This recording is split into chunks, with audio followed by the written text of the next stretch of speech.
Welcome back, everybody. Welcome to this insane world that we live in. All right, so let's check out some clips and see what the hell's going on.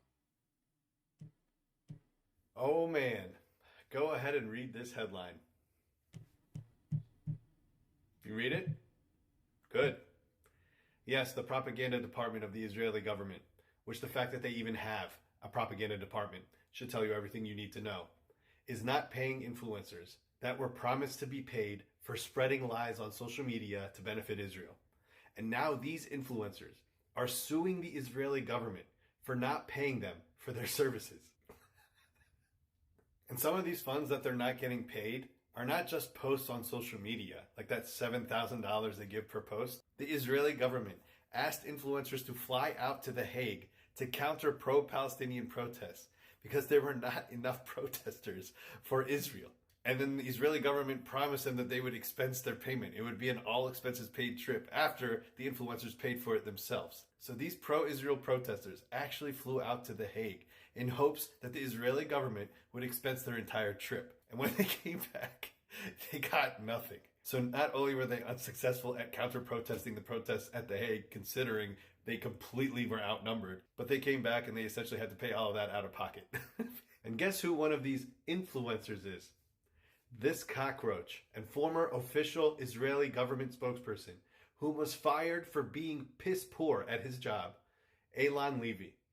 I could not have written a better story, even if I tried. So, in summary, the Zionist Jewish supremacist government of the most pathologically lying entity to ever exist cheated their own people by being too cheap to pay them after they lied for them. I mean, do I even have to say that the jokes write themselves at this point?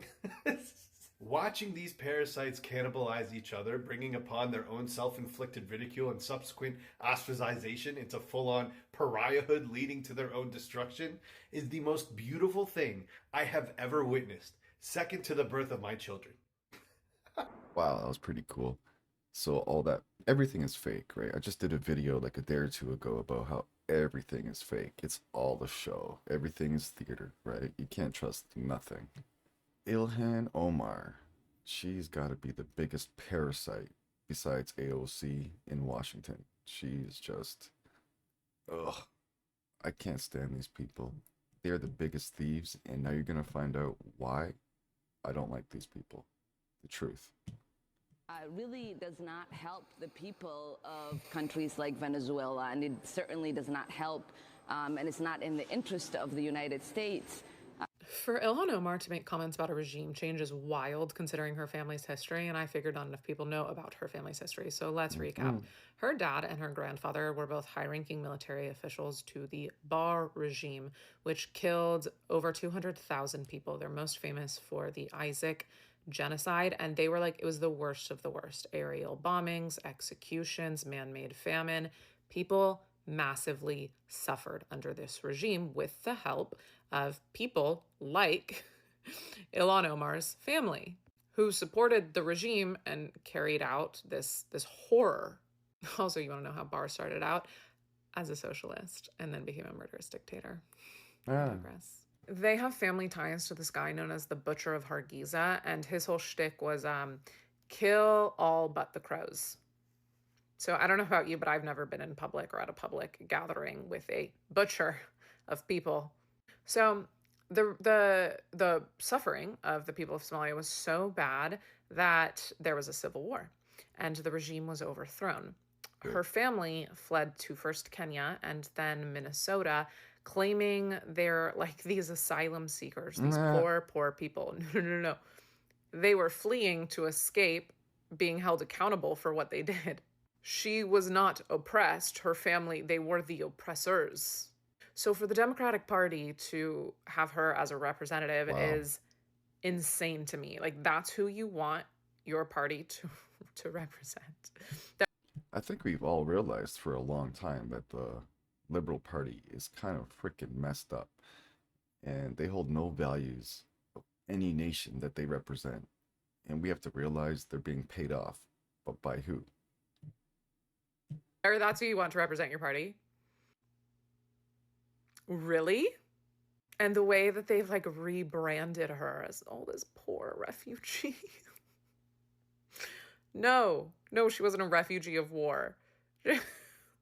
Her family created the war. Yeah, people wake up. Everything is a lie. Everything is just for show. Do your research and find out these people are just all crooks, right?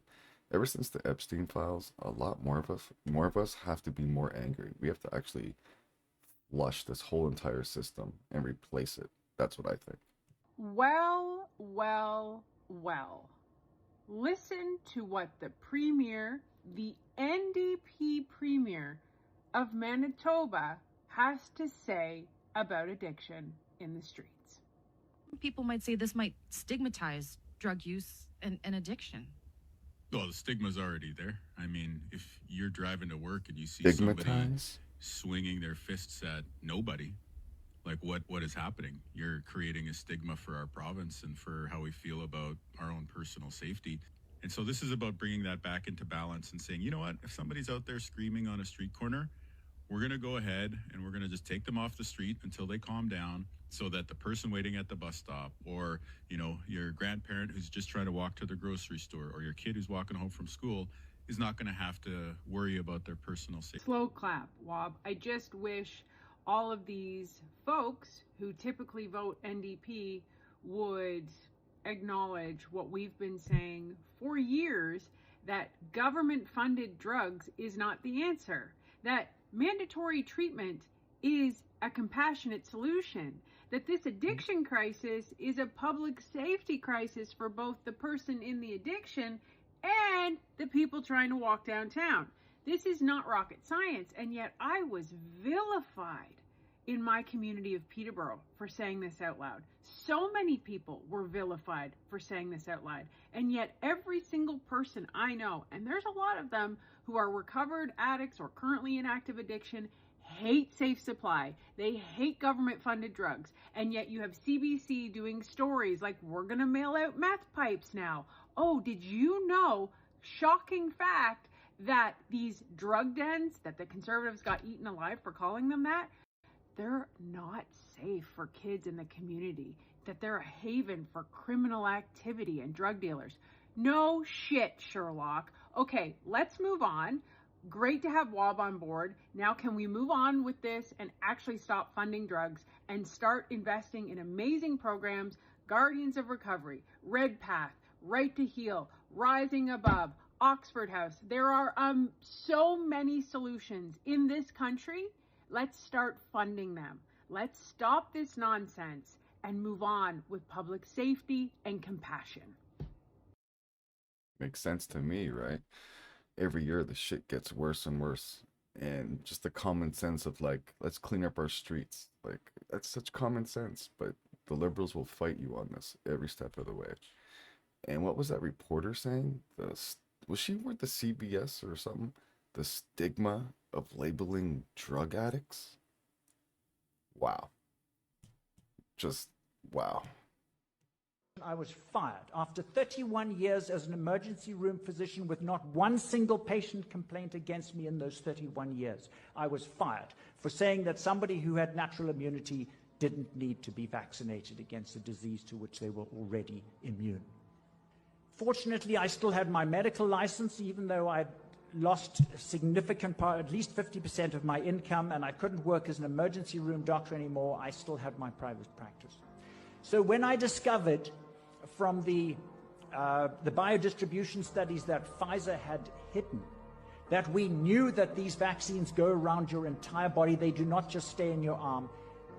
Pfizer's biodistribution studies on the lipid nanoparticles show that they literally take those messenger RNA strands into every part of your body. They go into your brain and your lungs and your heart and your liver and your reproductive organs and your bone marrow and everywhere. Which is, by the way, why these COVID shots have caused a greater array of side effects than any other medical treatment in history. Because this toxic spike protein ends up in literally every part of your body. Well, these are like, we just pretty much obeyed the government and these pharmaceutical experts in medicine.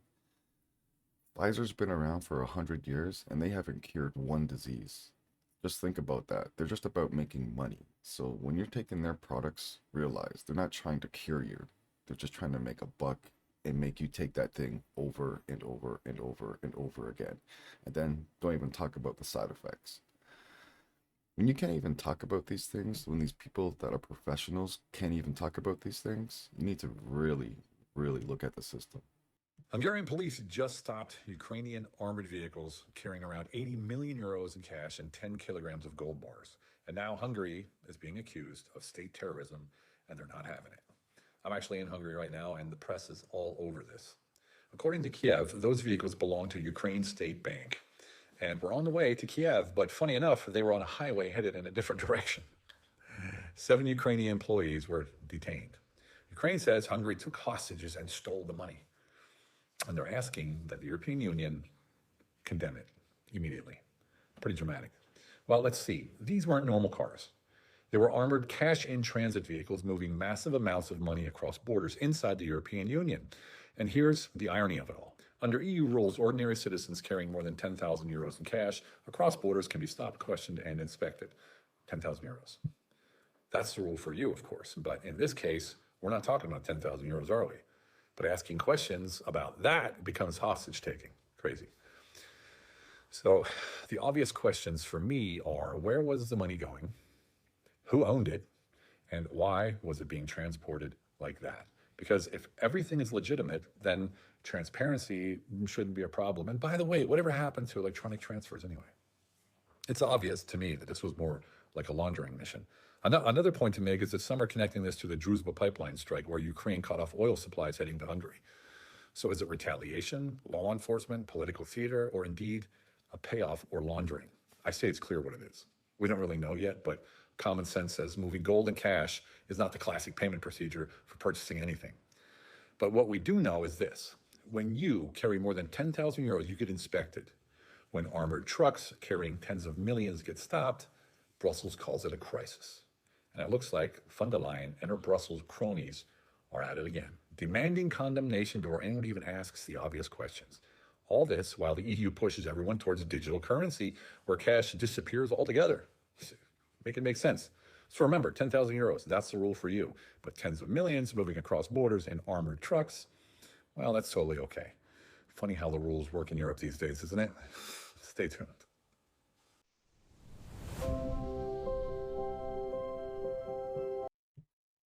I know in the States that if on the highways, the highway patrol, if they catch you with cash on you, like just a few $100, $1,000, they are legally allowed to take it from you because you're automatically considered a drug smuggler. In a free country, you can't carry cash on you because you're automatically assumed to be a drug smuggler. Make that make sense to me. I've seen videos, people, like so many videos, just families, regular looking families, just thousands of dollars taken from them, gone. Oh, and I believe the police get to use that money too for their stations and whatever, so they get to keep it. Why do you believe, we all agree this is a disaster. Why do you believe that your political opponents have pushed what to the rest of us seems to be the dumbest idea ever? Like, why are they doing this? Destroying your country, your culture, who you are. Why? What is the motivation? Are they stupid? Are they, why? Why are your opponents pushing this belief? I understand that we asked the same question, but there are answers for that. The great responsible for this illegal migration in Portugal lately for the past 4 or 5 years is Antonio Costa, who's now the president of the European Council. He's a socialist. So there is this alliance with the left and Islam, political Islam, mainly through the Muslim Brotherhood. And I'm still waiting that the United States consider the Muslim Brotherhood like a terrorist movement. It should. To refer to your question, it's not stupidity, it's deliberate. Because I give you an example, even the so-called center-right in Portugal, when the Prime Minister was elected, the night he took possession of he was inaugurated, like you say, in the United States, at night in the Palace of Pelé with the President. And then he took the next flight in the next morning to go to talk to Ursula von der Leyen in Brussels and lick her feet. This is why. I mean, this is a deliberate policy of Soros and company and the Commission of the European Union. Deliberately, they want a change of the population in European countries because it's going to be much easier to dominate than the traditional culture where people think and people act and people are obviously Europeans. They don't want that because it's too dangerous. Although this will be a suicide for them. But as you know very well, the revolution eats their own sons. That's what's going to happen. Thank you. Yeah, that makes sense to me, right? And we just heard about Ilhan in her country, and the socialist became the dictator, right? And that's what we're going to see all over the world. All these socialist movements, they're all going to become dictators. That's the plan, because who would do such stupid things to their own country by flooding it with immigrants and destroying the whole system? It doesn't make sense unless it was deliberate. People that are in established first world countries have their own culture. They have centuries behind them of what they know, what they've been doing. They're educated. They know what they're talking about. You throw in chaos, people are fighting for survival. They're fighting for jobs. They're fighting for healthcare. Inflation goes through the roof. You're just fighting to pay for food. So it makes the whole entire system chaotic, and nobody can fight the real enemy, which is going to be your socialist dictator trying to take over everything. That's just my opinion. All right, so if you liked what we saw here today, give it a like, subscribe, and I got some links for crypto if you want to check that out. Get your money out of the banks, because the banks use your money to make money, and you don't get a penny from it. Understand what the Clarity Act is, what we're fighting for right now. Banks don't want you to make interest on your money.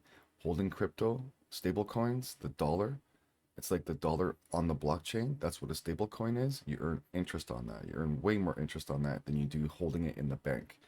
And then once you're on the blockchain, you can easily buy shit like Bitcoin, Ethereum, XRP, Cardano, Solana, Tron, whatever you want to buy. But those fluctuate in price. So that's up to you to do your own research if you want to get into that. But yeah, check it out. Links down below, crypto wallet down below. And thank you for watching.